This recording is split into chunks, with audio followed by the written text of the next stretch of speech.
Hi, friends. I'm back with another interview from the Toronto International Film Festival 2025 edition.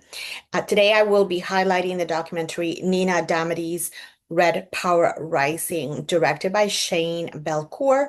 The film actually focuses on a 1974 Indigenous youth-led armed occupation in Kenora, Ontario. It is a movement around land reclamation, and it was about 40 days that took place over in one of the parks known as Anicinabe Park in Kenora, Ontario. And the idea is that the youth were asking for basic human rights, essentials such as access to education and work, good living arrangements, clean water, etc., things that continue to echo in today's society for a lot of Indigenous communities. And although there is not a lot of footage, there's also maybe less than 10 minutes or so of the occupation. Director Shane Belcour collaborated with acclaimed author and journalist Tanya Talaga in terms of kind of putting together a narrative of what happened during that time in 1974. The movement was led by an really interesting, intelligent, and eloquent person named Louis Cameron, who was the leader of the Ojibwe Warrior Society. And that land reclamation movement in Kenora moved towards Ottawa, Parliament Hill. And that is another layer of the story that the film uncovers. So, to speak about the film, the process of starting from scratch and then putting together a full feature documentary, I am speaking with author and journalist Tanya Talaga. She's also a filmmaker that had a series at TIFF last year known as The Knowing. So I leave you with my conversation with Tanya Talaga.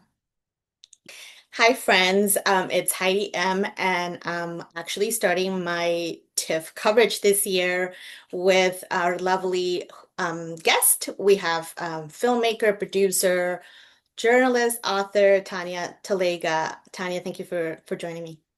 Miigwech for having me. So I kind of listed the general titles of the different hats that you wear, and I kind of we're going to talk about your latest efforts for TIFF, which is a documentary called Ni-Naadamaadiz Red Power Rising. So knowing that you come from this journalistic background, this film centers around the 1970s of this youth movement in terms of land back and reclamation. But I kind of want to rewind in terms of when did you come across this story? It's not very well known to a lot of us who live here in this country called Canada. And sort of what was the start for you? Yeah, thanks for that question. I didn't know about the story either.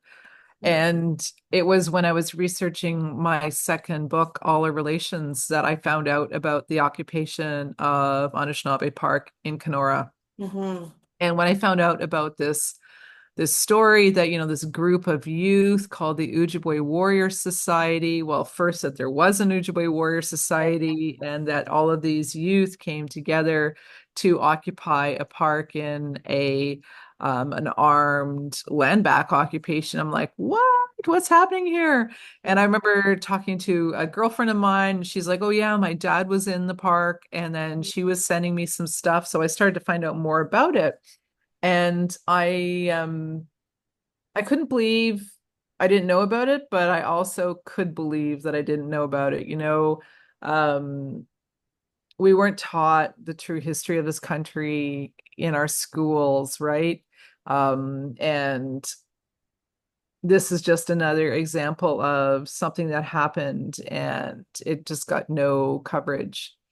And it was a podcast that I did. So when I found out about it, I was doing this podcast called Seven Truths, and Yeah. I tell seven stories that correspond with the Anishinaabe seven grandfather teachings. Mhm. And one of the teachings was this occupation of Anishinaabe Park. And when I was doing that and researching it, I realized this has to be a documentary. Mhm. Mhm. And there's always an impetus, right, for these kinds of uncovering, if you will. Now that you had this idea of it being a documentary, there's a lot of archival footage, but from my understanding is that there were only about 8 minutes of footage from the actual the initial movement at Anicinabe Park. So how did you collaborate? Was it with Shane Bell Courier, director, and your other team members in terms of gathering this much research for the film? Yeah, like so we started like my myself and Jolene Banning, who is also from Fort William First Nation. She's also Anishinaabe like me, and we were starting to find out about this story for the podcast that I did. And when we were doing that, we started to realize, there's a documentary here. So we spent years gathering the Mhm. research for this, years, Yes. to be honest with you. And you're right, like there was hardly any mainstream coverage at all Right.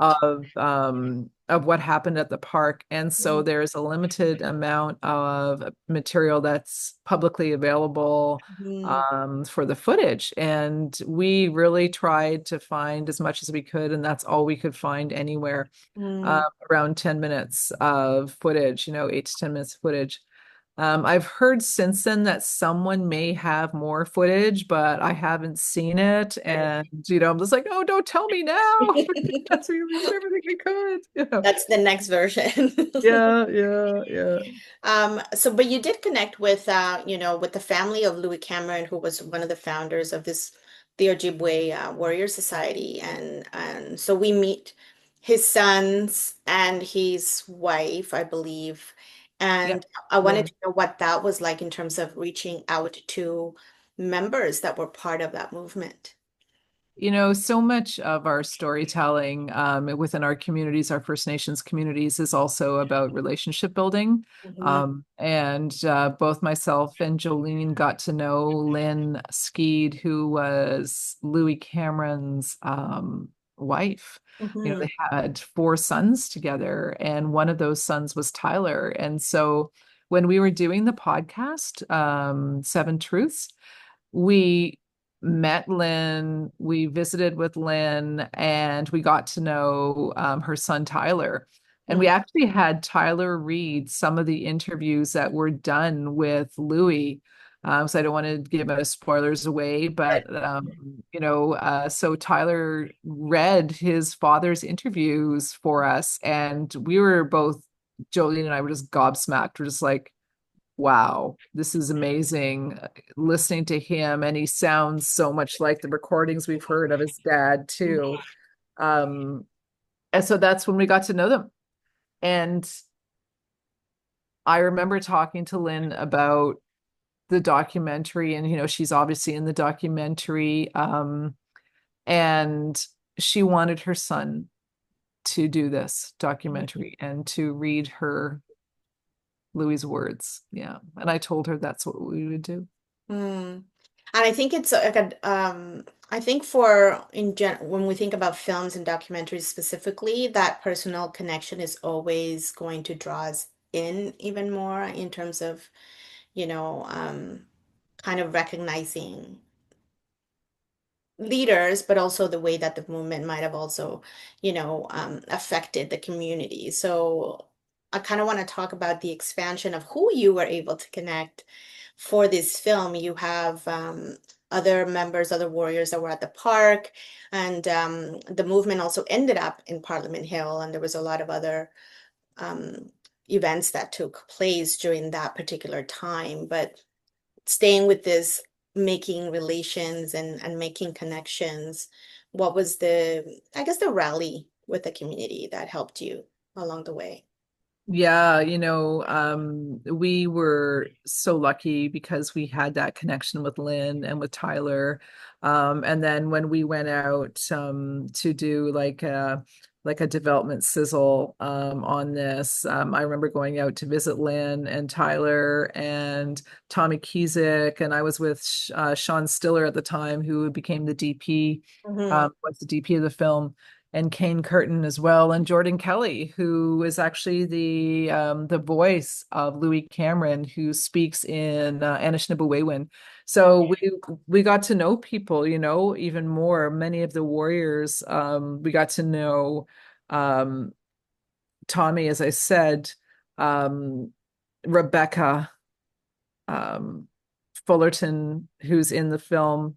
We got to just get a better sense of everyone. And Francis Kavanaugh, who's also the Grand Council Treaty 3 Grand Chief, the Ojita, I knew him as well from my days as a reporter. I've been a journalist for many years, Mm. and I know Francis. So he was a help too. It's like that, like when you ask that question, it's like, who's in this community? And then Shane as well, our director, he knew Kyler Cotton, for instance. He was friends with his father. His father is a Métis rights leader. Mhm.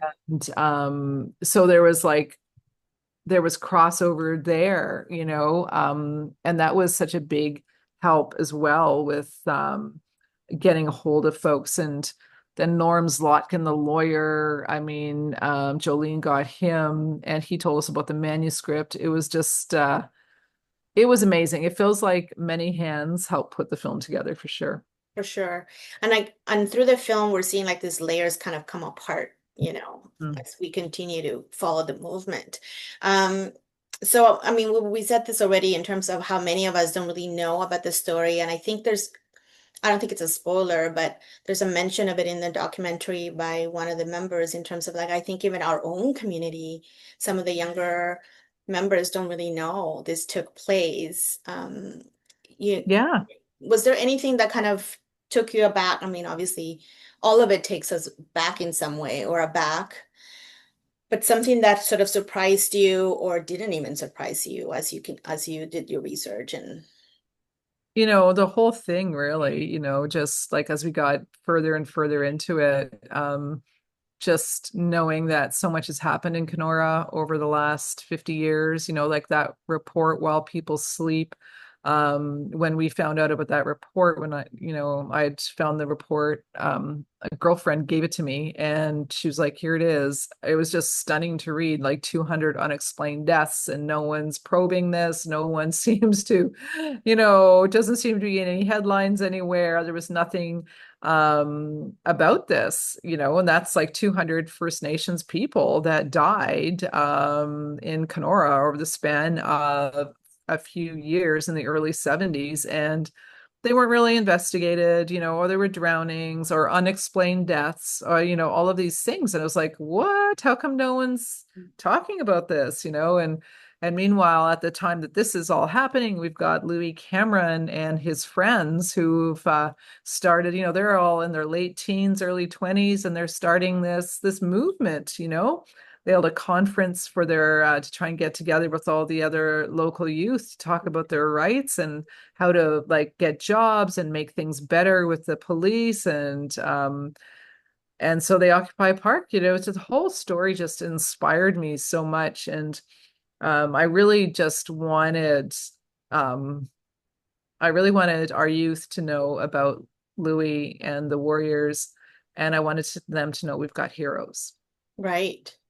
Yeah, I think so too. And I think I mean, in a way, it kind of angers me and it's a bit anger in terms of I can't believe we're still talking about it, but it's also this hopefulness in that, there are still members of the movement that are here to talk about the what happened and hopefully be inspiring to the youth of now.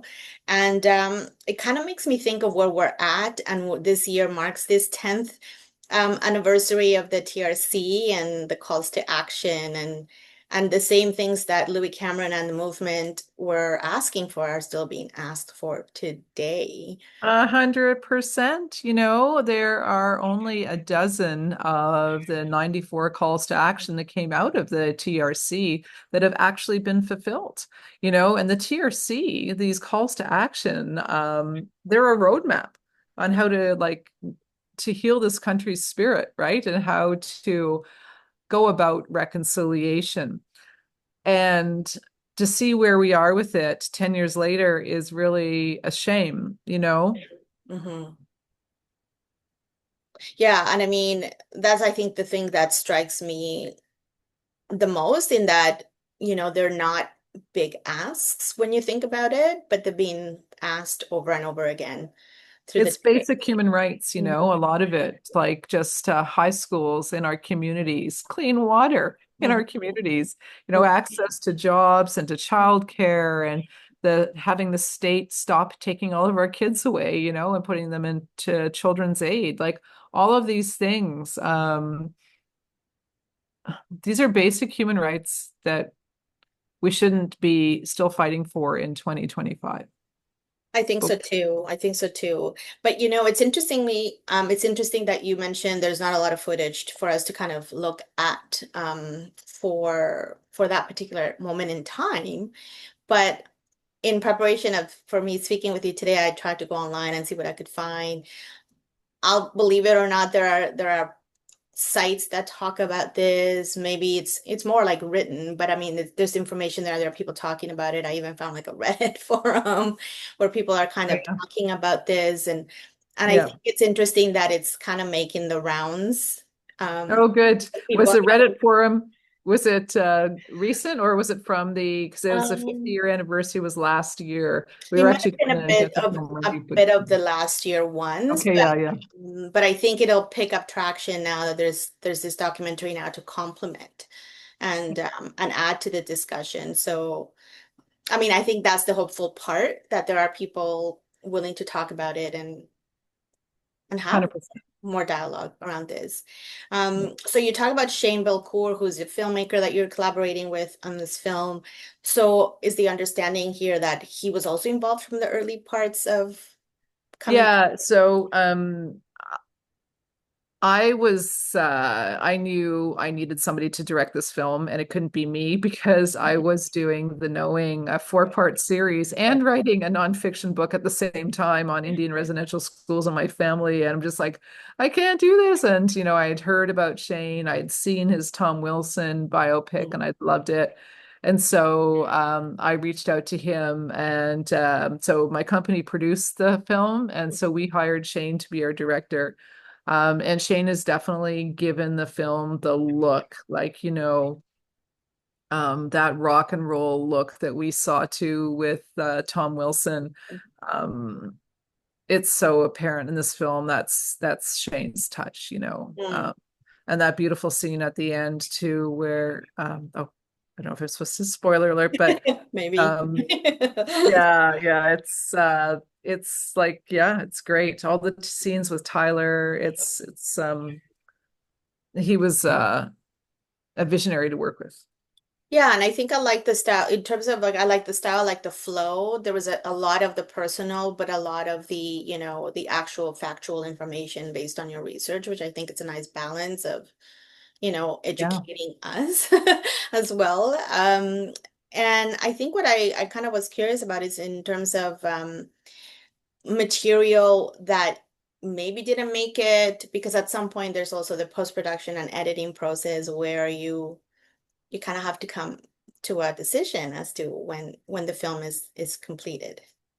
Yeah, it's hard, you know. Thanks. That's a great question. Because since there was so little footage, like and Shane will is brilliant in how he explains it. Like we had like about three different ideas of how this film was supposed to be done, and you Mhm. know, what were we going to do? And we had set out to do all these different ideas, but then you know realized, well, we just don't have the footage. We can't do that, and so that's when the device of using the manuscript was like the glue that brought it all together. And then, you know, Tyler reading the manuscript and then us doing it in language. Um, and so you're right. We have so many interviews that didn't make it. Because also too, we're talking to people about an event that happened 50 years ago, That's right. you know, and so memories change. Mhm. Um, some people could remember some things, but they couldn't remember everything. Yes. And so that was really hard too. And so, how do you stitch together all of these things? Mm. Um, but in the end, it all worked. Yes. Yeah, and I always wonder with documentaries, right? Because there could be so many different versions based on what you have in your material. 100% true. And at the end of the day, though, the material you do have and collect in all those interviews, the strongest bits come to the surface. Hmm. And that actually ends up being the film. Right. Like you can go out with the script. I always think scripts and documentaries are just blarney because there's like you sort of start out with this idea in mind, but Mhm. the story takes on its own life. Right. What you gather and what you see. And so that becomes the story. Yeah, that's an interesting point. Would you say that you approach your documentary filmmaking or your filmmaking in general with the same way that you might tackle preparing for as a journalist or when you're writing a book? My gosh, maybe the chaotic nature, that's about it. It's all chaos. But yeah, no, because like, with documentary, it's got to be the visuals that Mm, lead the story. right. So you have to let go of some of the other stuff. Yeah, you do. And then, at the end of the day, you're looking around. So it's like you're looking around the room trying to make sense of it all, right? And trying to, okay, well, what piece goes where and what do we do here? Mhm. Mhm. Absolutely. So we're looking forward to the premiere at the Toronto International Film Festival. Congratulations. There's a really strong presence of Indigenous films this year. 8 of us, 8 films. So great. Um, and I'm wondering, have Louis Cameron's sons and Lynn's in the film? Is this going to be the first time seeing the film? What are you hoping at the pre that comes? Yeah. Right? Well, sadly, Lynn passed away Oh, during sorry. the filming. So yeah, that was a real blow. And Tyler has seen the film. Yes. Mhm. Okay. He watched it with his kids, Oh, wow. who told him, "You should be proud, Dad." Oh, that's amazing. Yeah, it's pretty cool. And he also was able to share the film. Like I left it to him. I said, if you want to share this film with your family, please do. And Mhm. and yeah, it's he's coming. So That's nice. yeah, I know. And what are your hopes for the film in the next, like, as they continues to travel? I mean, I could see it as being an asset for education and so many different ways that, you I know. hope so. Thanks for that. Like I hope um like all of my work is like very journalistically